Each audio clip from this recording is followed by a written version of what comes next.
दोस्तों, जीवन में हमारे सामने अनेक कठिनाई आते हैं और सभी कठिनाइयों का हम सभी लोगों को अनेक प्रकार से सामना करना पड़ता है। अगर आपको बात-बात में गुस्सा आता है, तो आपको हम बता देते हैं कि उसके लिए आपको क्या करना है। फ्रेंड्स, यदि आप ऑन पैसिव के बारे में किसी को बताए हैं, ठीक है? और ऑन पैसिव कंपनी जो है लॉन्च होने में लेट लगा रही है, तो उसको अगला आदमी को गुस्सा आ रहा है। तो उसको कंट्रोल करने के लिए आप ये कर सकते हैं कि उसको कंपनी का वेबिनार अटेंड करवा सकते हैं और वो founders.net का जो है लॉन्च होने वाली है उसका अपडेट बता सकते हैं। तो वो गुस्सा जो है शांत हो जाएगा। लेकिन एक बार की बात है, एक राज्य में एक राजा का दरबार लगा था और सर्दियों के दिन थे, इसलिए दरबार खुले में धूप में लगा हुआ था। सब लोग बैठे हुए थे, दीवान थे, मंत्री थे, राजा के पंडित थे, राजा के परिवार के लोग थे, हर कोई बैठा हुआ था। राजा साहब के सामने एक मेज रखवा दी गई थी। तभी अचानक से भीड़ में से एक आदमी बाहर आता है और कहता है कि मुझे राजा साहब से मिलना है। मेरे पास में 2 चीज़ें हैं जिनकी मैं परीक्षा लेना चाहता हूँ, राजा साहब तक बात पहुँचाई जाए। राजा साहब ने बोला, आने दो उसको। उस आदमी को दरबार में आने की इजाज़त दे दी गई, जो कि खुले में लगा हुआ था।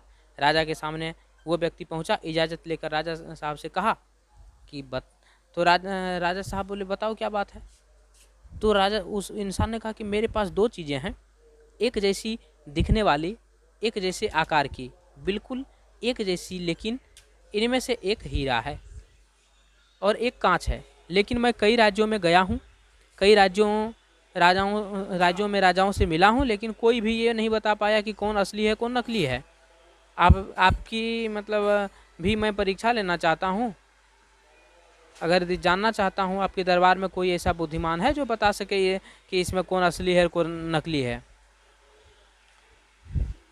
तो वो आपको मुझे देनी होगी। बस ऐसे ही मैं जीतता चला आ रहा हूँ। राजा साहब ने ठीक ठीक सही बात है बोला कि अगर यदि आपके पास कोई बुद्धिमान है जो ये बता सके कि अगर आपके राज्य में किसी ने बता दिया तो हीरा आपके राज्य के खजाने में जमा करवा दूंगा, और नहीं बताया तो इस हीरे का जो कीमत है वो आपको मुझे देनी होगी।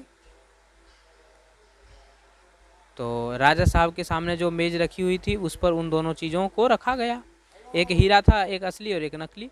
राजा साहब ने अपने दीवानों से, मंत्रियों से, सब लोगों से कहा, एक एक करके आइए और बताइए कि कौन असली है कौन नकली है।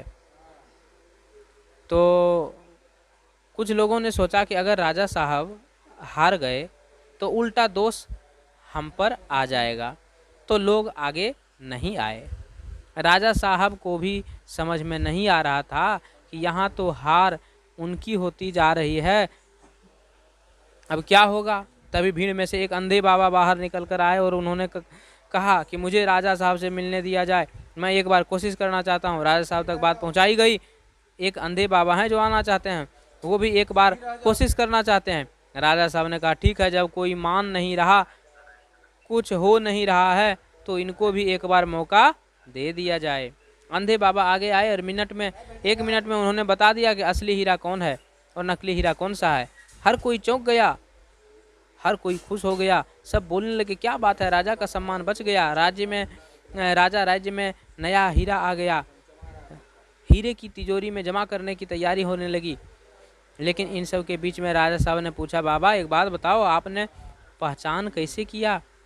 बूढ़े बाबा ने कहा, बहुत आसान था, हम खुले में बैठे हैं, धूप में बैठे हैं, जो धूप में गर्म हो गया वो कांच और जो ठंडा रह गया वो हीरा। इस कहानी से हमें सीखने को क्या मिलता है कि ज़िंदगी में हम छोटी मोटी बातों पर गुस्सा करते हैं तो अपनों से नाराज़ हो जाते हैं। अगर यदि आपके अपने आए उन पैसे के बारे में समझाने के लिए, तो आप उसको नाराज़ होकर के बोल देते हैं, हटा देते हैं। तो ऐसा नहीं करना है, आपको समझना है क्या चीज़ है। इसमें जो अपडेट इत्यादि था उसमें कितनी अच्छी अच्छी बात बताई गई।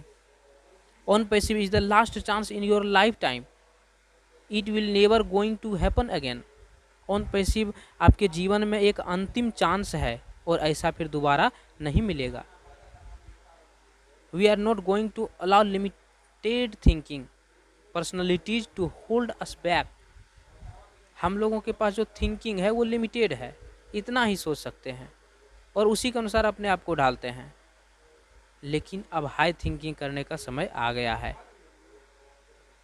Eight any cost we will protect our business, इसलिए at any cost we are our business I we will protect. तो हम लोगों को अपने बिजनेस की सुरक्षा करनी चाहिए। ये नहीं कि यहाँ कुछ बोल दिए वहाँ कुछ बोल दिए। जब जानते हैं कि अक्टूबर में ही वो फाउंडर्स लॉन्च होने वाली है, तो अब क्या परेशानी।